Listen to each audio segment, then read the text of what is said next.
in the heart of Manila, where justice is a commodity. Sino ang may gawa nito? Huwag kang makialam! This season, the darkness is deeper, when the truth is the most dangerous crime. April 2003 sa isang sikat na events place sa San Pablo City, Laguna. Ang babaeng bagong kasal na si Maria Lourdes Malo Santos matapos ang mismong seremonya ng kasal ay pumasok sa VIP waiting room upang magpalit ng kanyang reception gown. Ngunit mula sa araw na iyon musika hindi na siya muling nakita pa. Sa VIP waiting, musika room, naiwang maayos na nakasabit ang reception gown na dapat sanay isusuot niya. Ang wedding dress na suot niya ay naglahong kasama niya. Kahit sa malalimang investigasyon ng pulisya, walang natakpuang anumang bakas. Ang ilang nga tao ay walang pakundangang nagpakalat ng sismis na siya ay isang runaway bride na naktanan sa gitna ng sarili niyang kasal. Ang kanyang ina, gabi-gabi, ay nagalay ng isang basong tubig sa altar sa harap ng larawan ng kanyang anak habang nagdarasal. 8 taon ang lumipas. September 2011, sa isang road widening project sa pana ng bundok, makiling sa labas ng lungsod ng San Pablo, nahukay mula sa lupa ang isang kupas na laylayan ng puting bestida. Sa musika, tabi nito, maayos na nakahimlay ang abutong isang babae. Ang kuwentong ibabahagi ko sa inyo ngayon ay ang tala patungkol sa huling araw ng taksibol ng isang babaeng ikinasal na unti-unti na sanang nakakalimutan. Bago tayo magsimula musika, lubos po akong magpapasalamat kung click ninyo ang subscribe at like button. Kung maaari ay mag-iwan din kayong komento kung saang probinsya o bansa ninyo pinapanood ito at isa-isa ko kayong babatiin. Simulan na natin ang kwento. Isang maaliwalas na araw nga, Abril taong 2003, sa San Pablo City, Laguna, pambihira ang idinulot na init ng sikat ng araw. Ang nga bulaklak ng puno ng tsabayero ay nagsisimula ng malagas, nag-iwan ng manilaw-nilaw na talulot sa makalsada. Sabado nga ang umaga, Abril 19, sa harap ng isang malaking events place sa gitna ng lungsod, maagang nakapila ang mga malalaking floral standee at tarpaulin. Congratulations and best wishes to the newlyweds, Jojo and Malu. Ang maingat na pagkakasulat ay marahang nililipat ng hangin sa harap ng bulwagan. Isa-isang dumadating ang mga kamag-anak na nakasuot ng formal na barong at manginong at ninang na nakagayak ng magagarang Filipiniana. Matagal-tagal na rin simula ng maging ganito kasigla ang San Pablo. Ang nobyang si Malo Santos ay nasa edad 29 noon. Nagtatrabaho siya bilang isang nurse sa emergency room ng isang pampublikong ospital sa San Pablo. Ang lahat ng nakakakilala sa kanya ay isa lamang ang sinasabi, siya ay kanaan,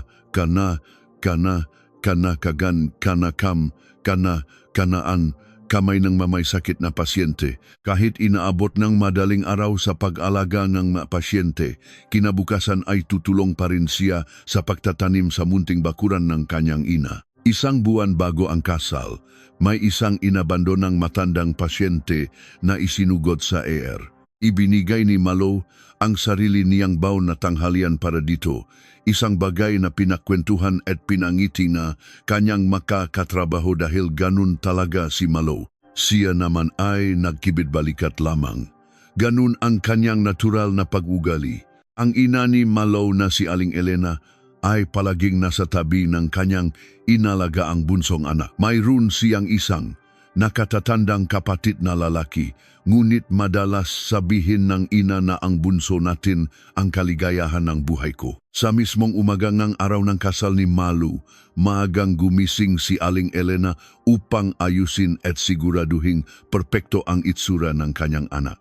Sa totoo lang, hindi nakatulog si Aling Elena noong gabi bago ang kasal. Hindi pa rin siya makapaniwala na ipapaubaya na niya sa iba ang kanyang bunsong anak. Bago pa mag-alas 5 madaling araw, nanginginig ang kanyang nga kamay habang nagluluto ng paboritong aros kaldo ni Malo sa kusina. Dapat masaya ko siyang ihatid ngayon. Iyan ang paulit-ulit niyang sinasabi sa sarili habang maingat na inihahanda ang pagkain. Ang nobyo na si Jose Jojo Reyes, 33 taong gulang, ay isang simpleng empleyado.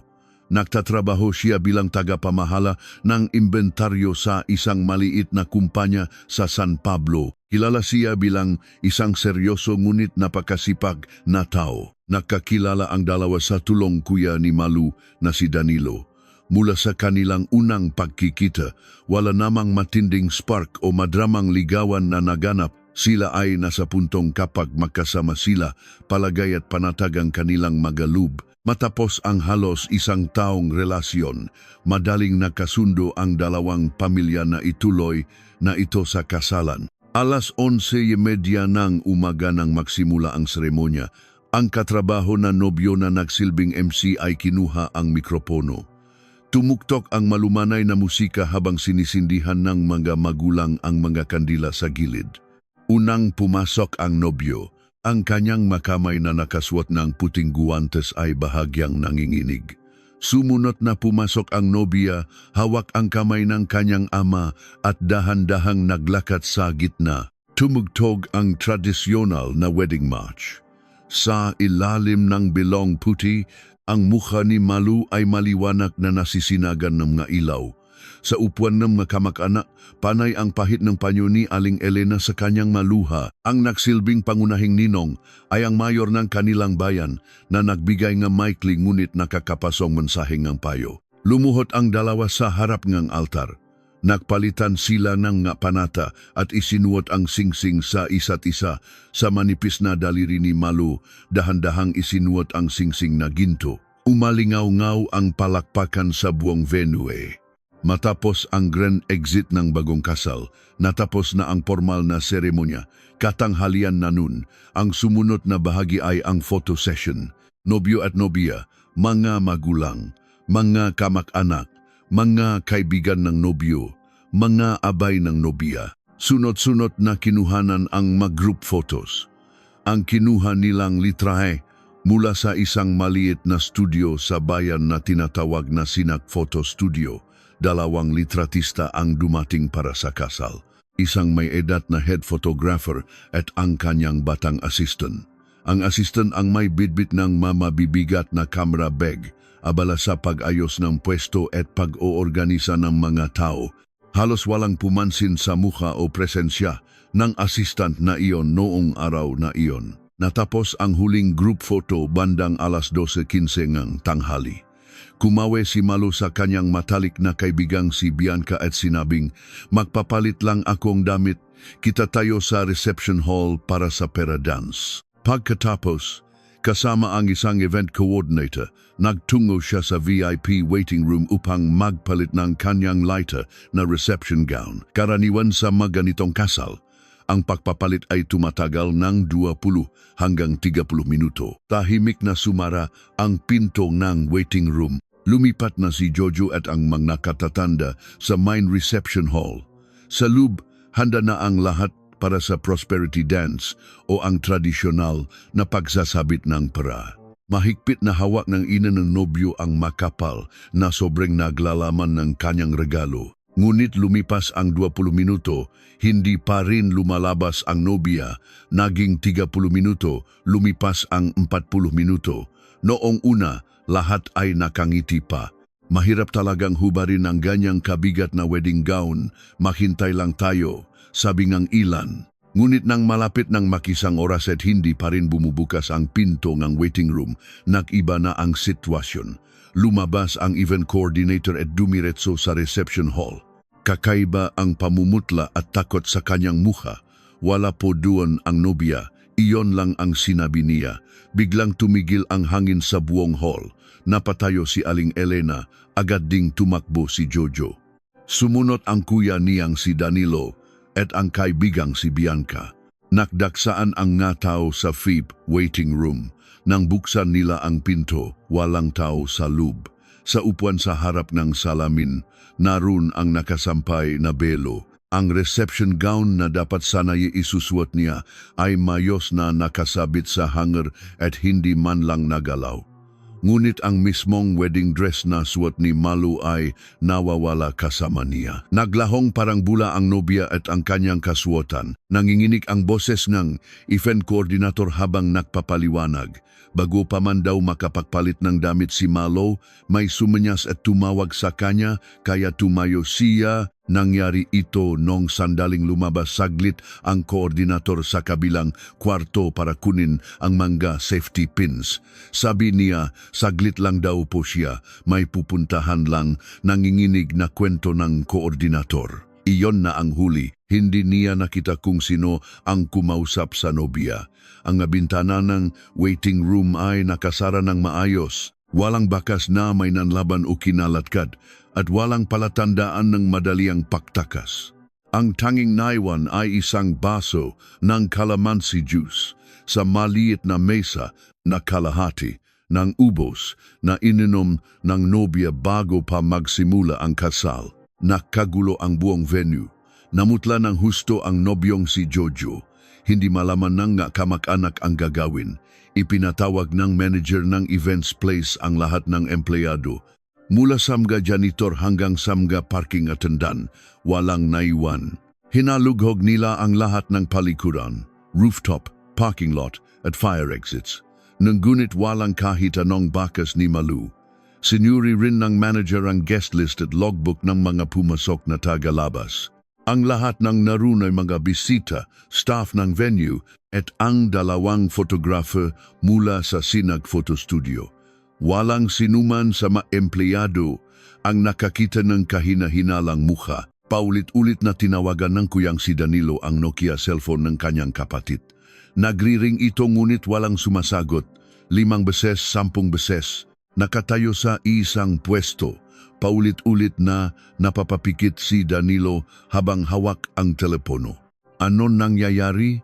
Ano ba talagang nangyayari? Pabilis ng pabilis ang paginang kanyang boses. Pagsapit ng hapon, lalong bumigat ang atmosfera sa venue. Dahil may susunod pang kasal na nakatakda sa bulwagan, napilitang lumabas sa pasilyo ang pamilya ni Malu. Ang mga sobra ng pera at handa na para sa prosperity dance ay naiwang walang kumukuha. Si Aling Elena ay napaupo sa isang sulok ng pasilyo.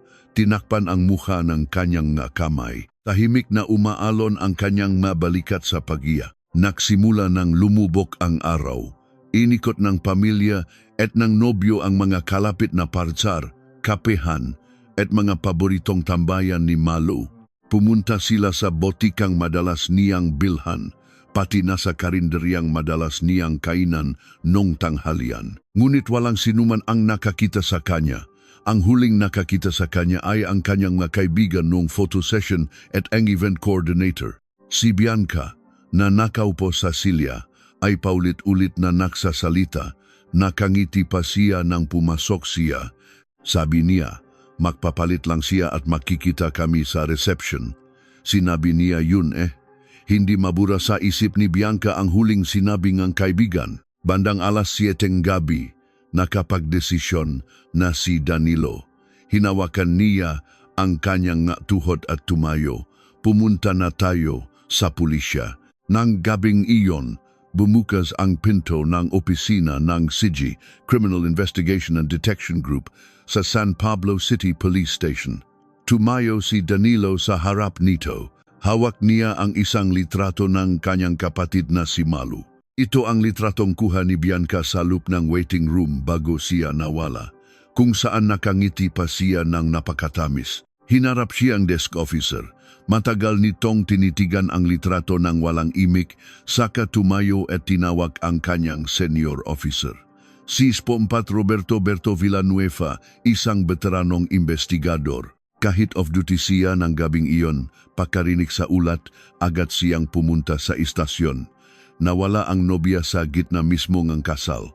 May bahid ng pagdududa sa boses ni SPO Patberto, isang nobyang nawala sa gitna ng kasal. Sa halos 20 taon niya sa serbisyo, ngayon lang siya nakarinig ng ganitong kwento.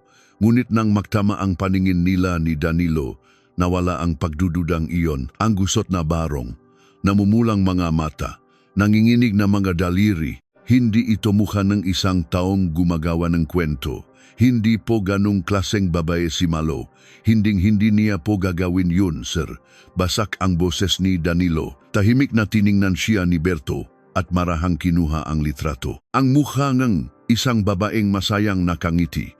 Ang mukhang iyon na nakita ni SPO4 Berto ng gabing iyon ay hindi na mabubura sa kanyang isipan sa loob ng halos 10 taon. Nang gabing iyon, isang opisyal na missing person file ang ginawa sa San Pablo Police Station.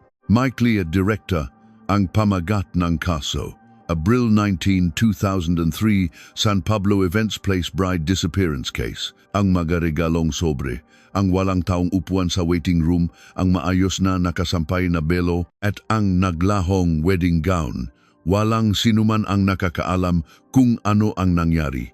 Kung sino ang huling nakakita kay Malo, wala ring nakakaalam. Nang taksibol na iyon, tanging ang walang lamang upuan ng nobya ang naiwan sa isang sikat na events place sa San Pablo. Abril 20, linggo ngang madaling araw, hindi namatay ang ilaw sa opisina ng San Pablo Police Station.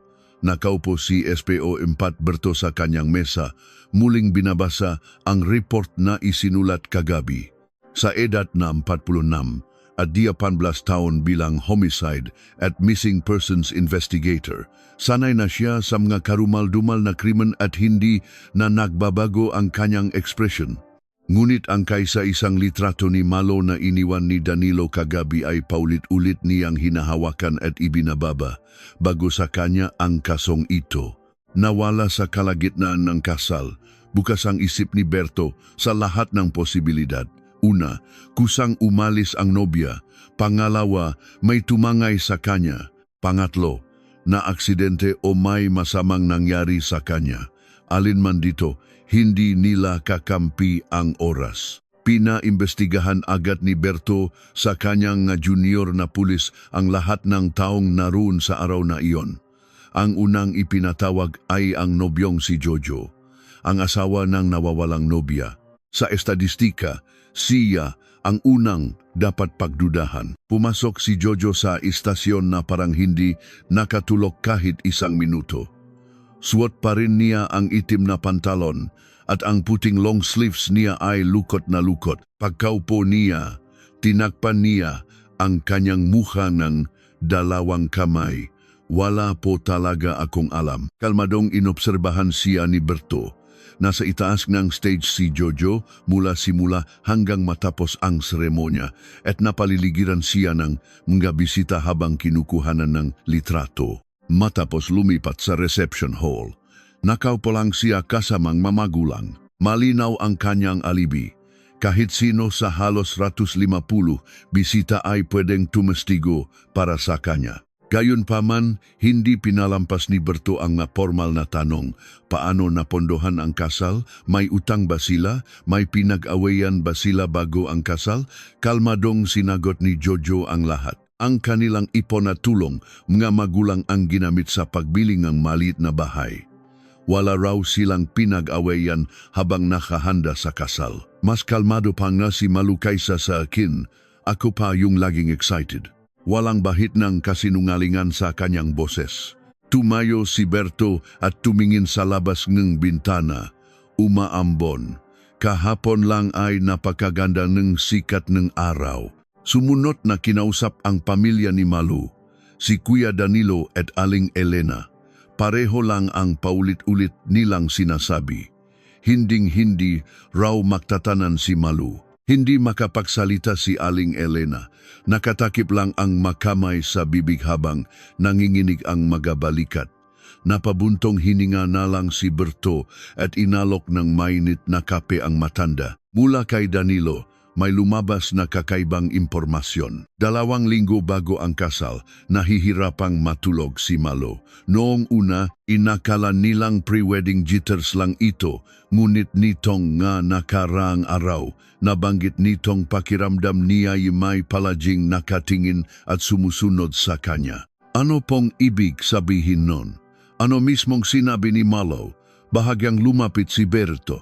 Nag-isip sandali si Danilo bago sumagot.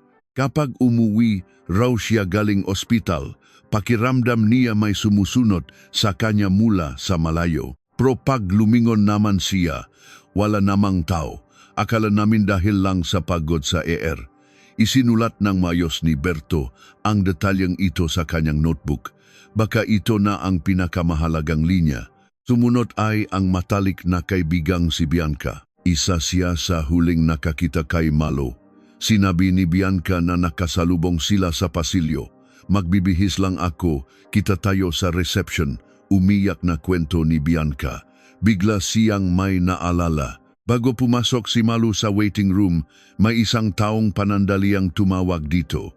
Hindi ko po alam kung staff, kamag-anak o taga-photo studio. May sinabi siya kay Malu, tapos sumagot si Malu ng sige po.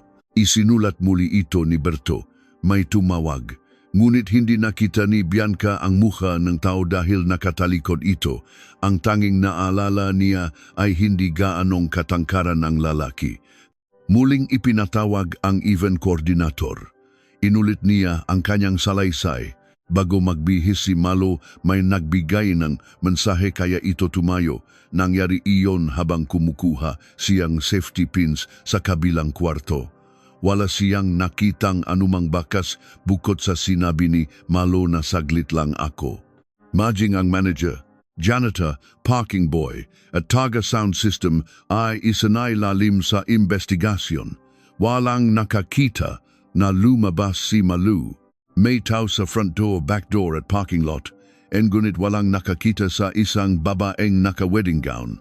Ang CCTV sa mga events place sa San Pablo noong 2003 ay hindi pa ganon kakaraniwan. Isa lang ang nakatutok sa main entrance. Malabo pa ang kuha dahil luma na ang tape. Walang nahagip na nobya. Sumunod na ipinatawag ang mga litratista mula sa Sinak Photo Studio. Ang may-ari na si Mang Lando, nasa edad 50s, ay isang veterano na halos 3 dekada nang nakukuhang litrato sa San Pablo.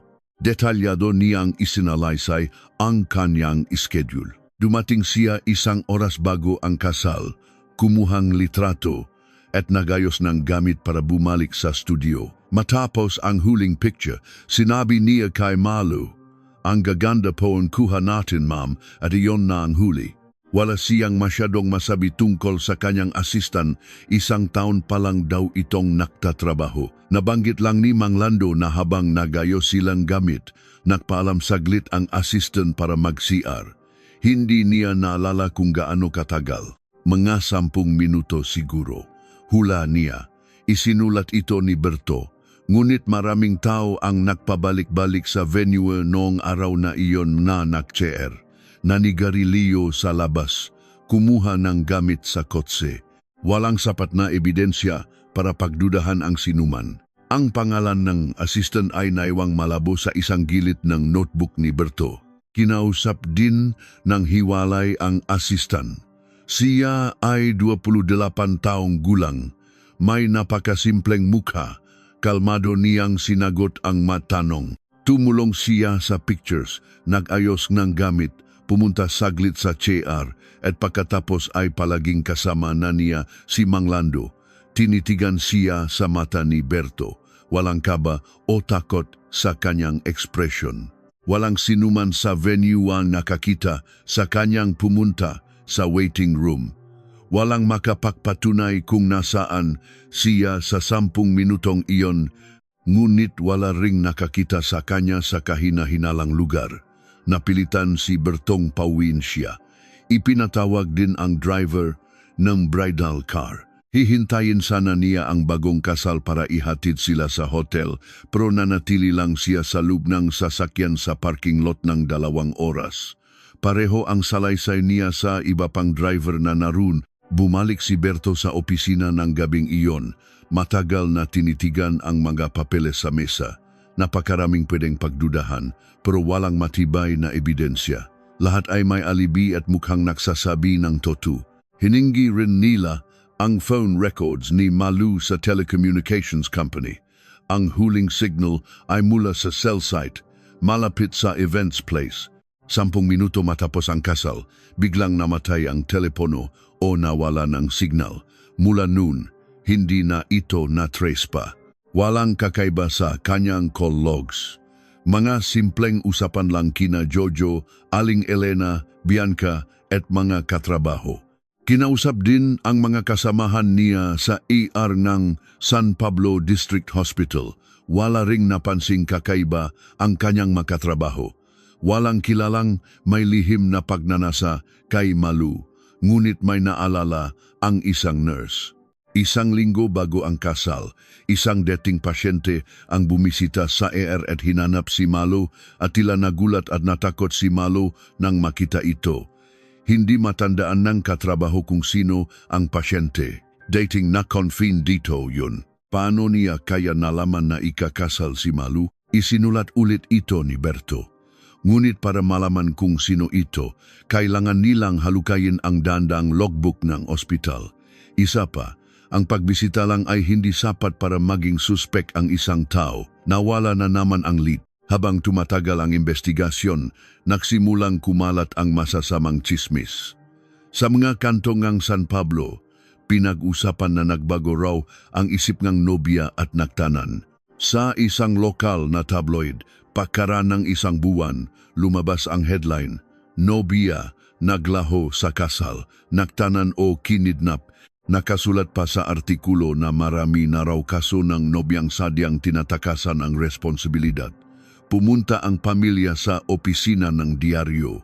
Nakatayo si Danilo sa entranse, nakatakip ang mukha habang nagsusumamo. Hindi po ganyang tao si Malo. Parang awa niyo na ayusin niyo ang balita niyo, basak ang kanyang boses. Ngunit kapag kumalat na ang sismis, mahirap na itong bawiin. Kahit ang mga kapitbahay na hindi masyadong kilala si Malo ay naniniwalang naktanan ito. Iniwasan na ni Aling Elena ang mga kanto kung saan may mga nakukwentuhan. Natatakot na siyang pumunta sa palengke. Isang araw, narinig niya ang bulungan ng gatao at napaupo na lang siya sa kalsada, hindi makatayo ng matagal. Isang mabait na kapitbahay na lang ang umawat at tumulong sa kanya. Gustong lutasin ni Berto ang kaso para sa pamilya. Ngunit lumipas ang mga araw, buwan. Walang balita kay Malu. Ang pulis na dati araw-araw na nag-usap sa kaso ay unti-unting inilipat sa mga bagong kaso ng patayan. Tagulan hanggang sa sumapit ang Kapaskuhan, 6 na buwan pagkatapos ng insidente. Hating gabi sa opisina, tinitigan muli ni Berto ang listahan ng mga bisita. Pamilya, staff, photographer, driver, wala siyang makitang bago. May nakaligtaan tayo dito, bulong niya sa sarili. Ngunit hindi niya alam kung ano. Ang nag-isang litrato ni Malo na nakangiti sa ilalim ng ilaw opisina ay tila tahimik na nakatingin sa kanya.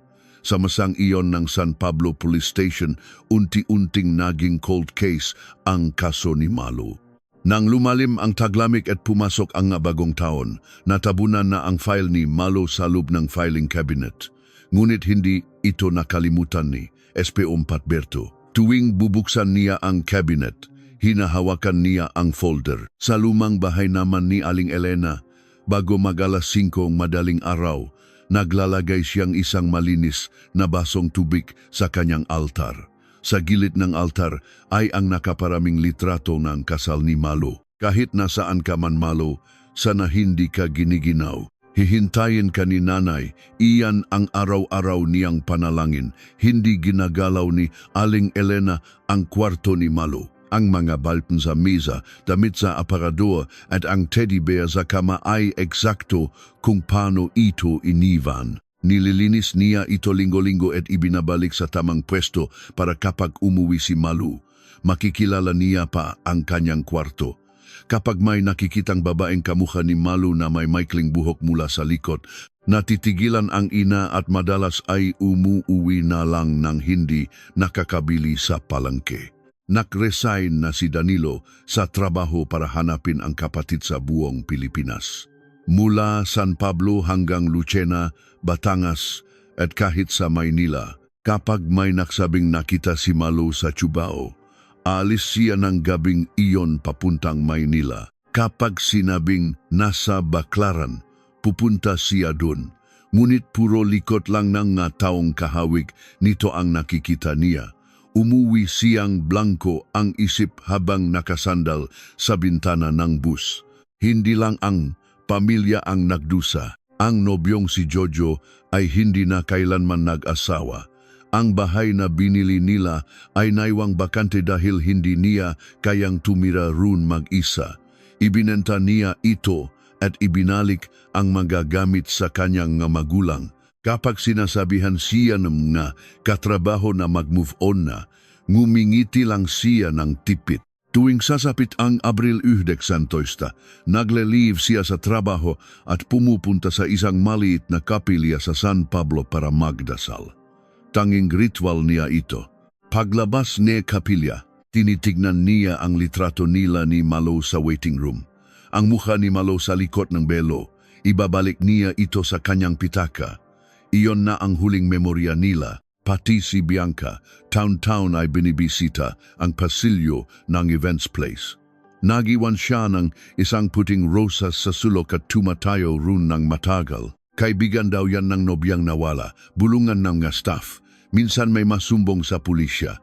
Kesyo may kamukha raw si Malu na nagtitinda na lomi sa Batangas. O nakita raw sa terminal sa Quezon na nakaputi. Lahat ay palpak o kaya'y panloloko lang, ngunit may isang nakakakilabot na pangyayari. 2 taon matapos ang kaso, tagulan noong 2005, isang katrabaho ni Malo ang nagdala ng sulat sa pulisya. Wala itong return address. Ang laman ay isang kopya ng litrato ng Christmas party ng ER staff mula noong bago ang kasal. Sa mukha ni Malo, mayroong malit na bilog na ikinuhit gamit ang ballpen. Walang ibang marka. Agad itong kinumpiska ni Berto, ngunit walang nakuha na fingerprints. Galing daw ito sa isang maliit na post office sa labas ng Laguna, ngunit imposibleng matras kung sino ang nakpadala. Hindi ito nakalimutan ni Berto at isinilid sa folder ng kaso. Sinong kamay ang gumuhit ng bilog na ito? At nasaan na ang taong ito? Nagbago ang mataon. Ang makatrabaho ni Malu ay nag-asawa na o lumipat ng ospital. Ngunit may isang nurse na taon-taon tuwing birthday ni Malu, nag-iwan ng bulaklak sa desk sa ER. Si Esponelia Berto ay unti-unti na ring pumuputi ang buhok. 7 taon matapos ang insidente. Taon-taon tuwing Abril, binubuksan niya ang file pero walang bagong nangyayari. Madalas siyang nakatingin sa bintana, iniisip na baka pinapanood lang siya ni Malo mula sa malayo. Taong 2010, nakasakit ng maluba ang ina ni Berto sa Batangas.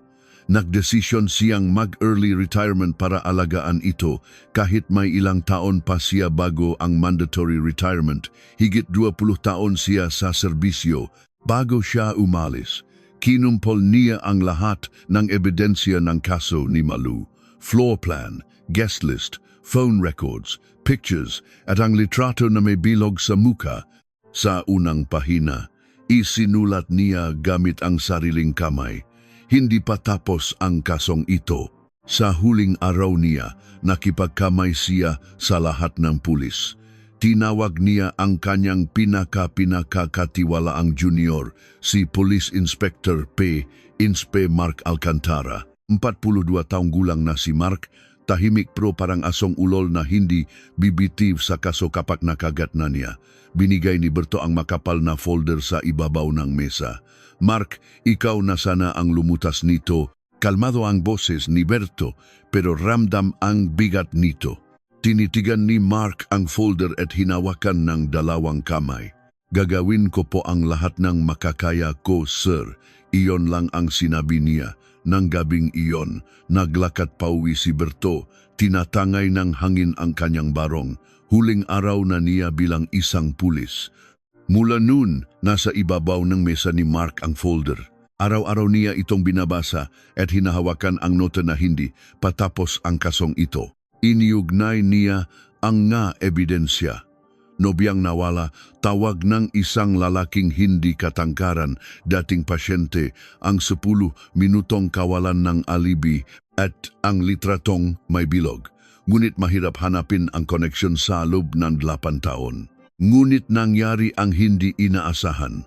Oktubre 2011, sa paanan ng bundok Makiling sa labas ng San Pablo, may ginagawang kalsada para magduktong sa isa pang bayan. Isang backhoe operator ang nahuhukay ng lupa sa gilid ng bundok.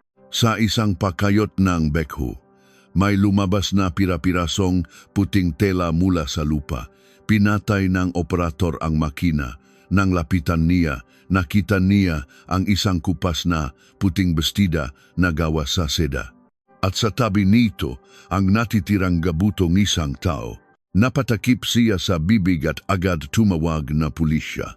Si Inspector Mark Alcantara at ang scene of the crime operatives, Soko, ang unang dumating. Nang tumuntong si Mark sa lupa, ang unang pumasok sa isip niya ay ang folder. Ang sulat ni Berto, hindi pa tapos ang kasong ito. Napalunok siya nang makita ang tela. Lumapit ang isang bata-batang pulis. Sir, baka tumango si Mark.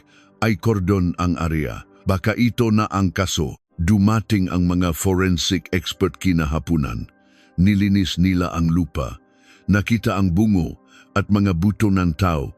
Isang maayos na nakahimlay na bangkay. Kasama nito ang puting wedding dress at isang maliit na gintong singsing. Tiningnan ni Mark ang singsing.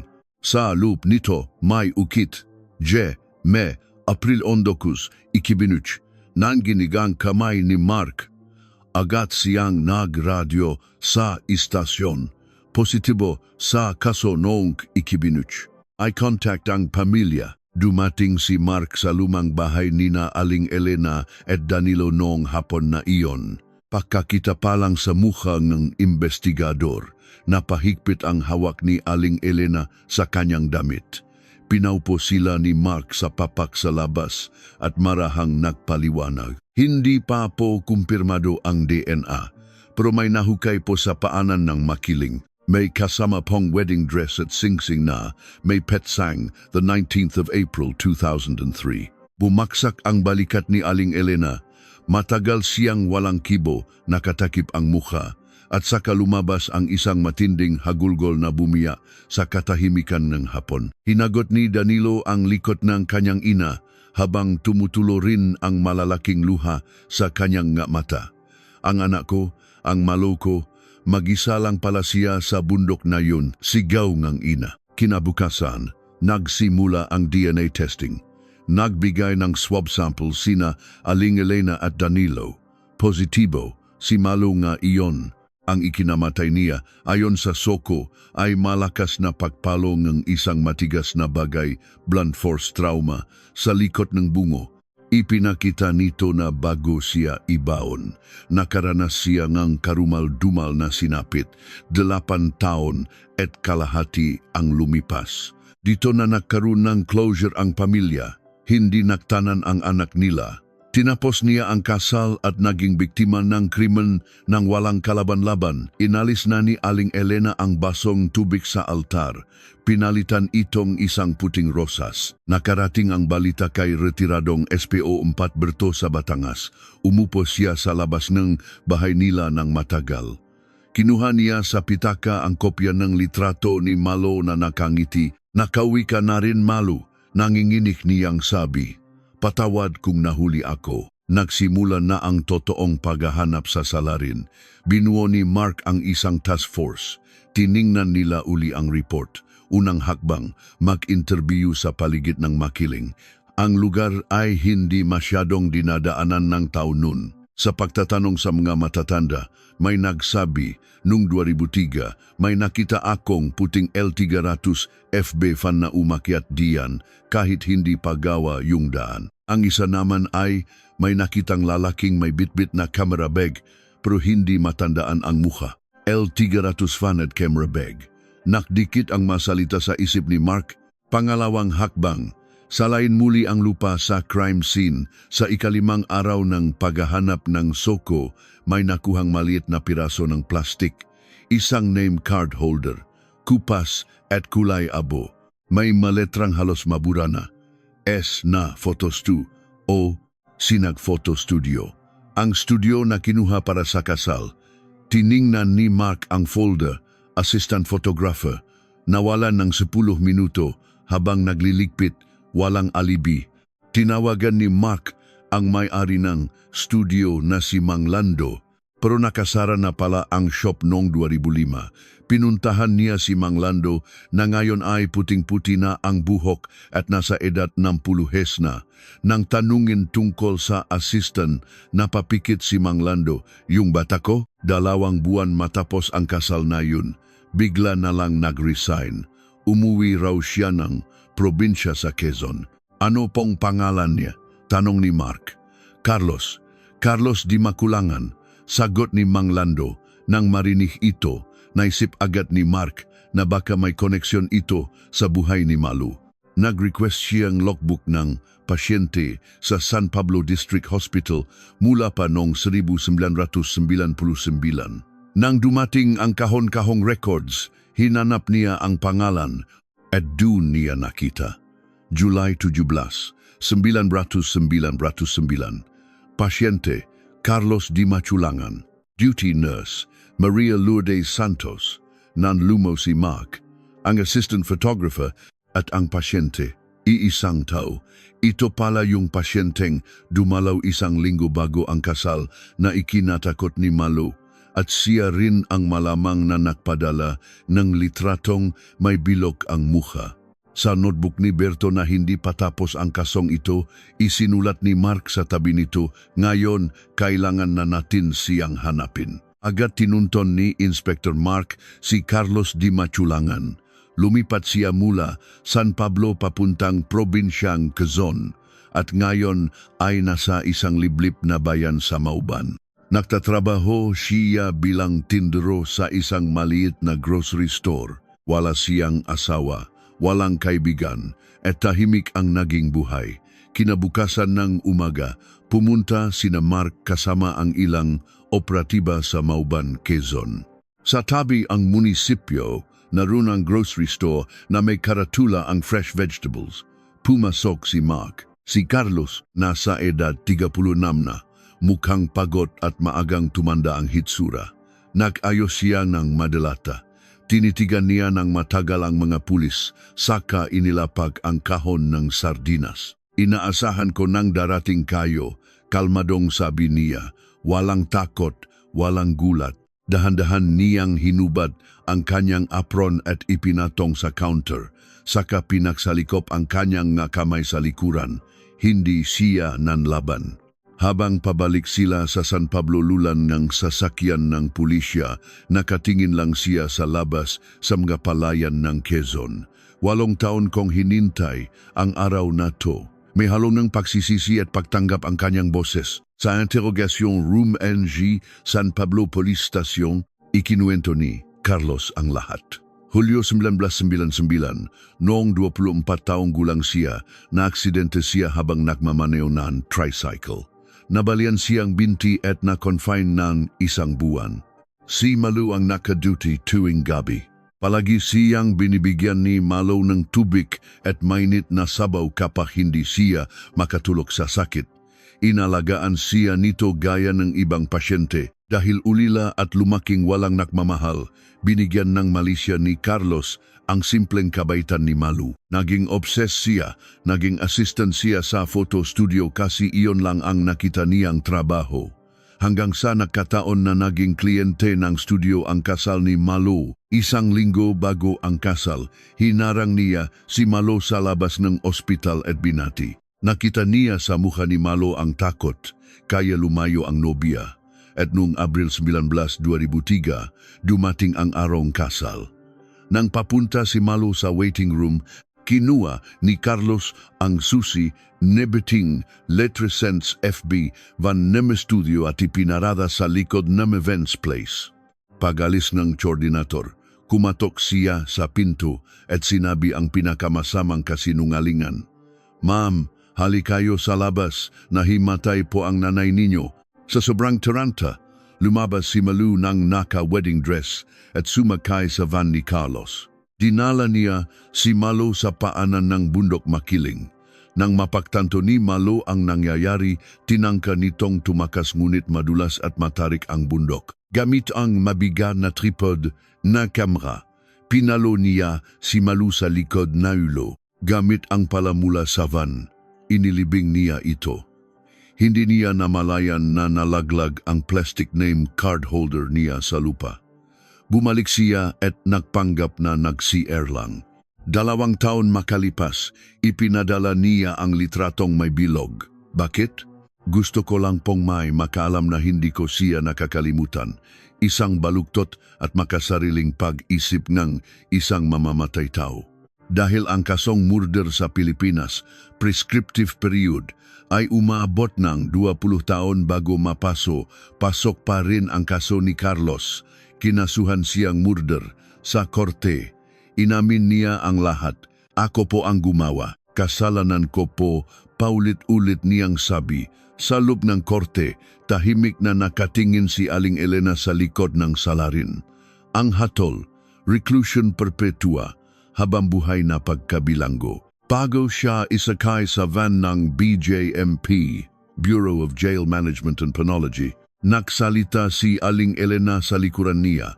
Wala namang ginawang masama sayo ang anak ko. Napakabait niya sayo. Napahinto si Carlos. Hindi niya nagawang lumingon bago siya tuluyang ipinasok sa van. Kinabukasan, binisita ni Aling Elena ang puntot ni Malo sa sementeryo sa San Pablo. Kasing liwanag ng araw noong 2003 ang panahon. Nilagyan niya ng puting rosas ang lapida at nakdasal. Anak, ang tagal ni nanay. Pasensya ka na kung nahuli ako. Nakaluhod siya ng matagal. Naroon din si Danilo, si Jojo sa kabilang banda, at si Bianca na nagiwan ng kanyang puting bulaklak. Sa kabilang dako, sa Batangas, nilabas ni Berto ang litrato ni Malo. Tapos na ang kaso, Malo. Patawad sa pagkaantala. Ang trahedyang nagsimula noong Abril 2003 ay tuluyan nang natuldukan makalipas ang 8 taon. Taon-taon pa ring bumibisita si Aling Elena, ngunit gumaan na ang pabigat sa kanyang puso. Si Danilo, si Jojo at si Bianca ay unti-unti na ring bumalik sa normal na daloyngan kanilang mabuhay. Pinalitan na ang photo studio at nai-renovate na ang events place. Ngunit ang pangalan ni Malu ay hindi kailanman mabubura sa puso man nagmamahal sa kanya. Ang hustisya noong taksibol na iyon, bagamat nahuli, ay nakarating din sa tamang lugar. Nagustuhan niyo ba ang kwento? Kung ikiklik ninyo ang screen sa gilid, marami pa kayong mapapanood na mga kapanapanabik na istorya. Magiwan po kayo ang komento kung saan ninyo ito pinapanood para mabati ko kayo isa-isa. Magandang araw sa inyong lahat. Huwag po kalimutang mag-subscribe at i-like ang video na ito. Maraming salamat po.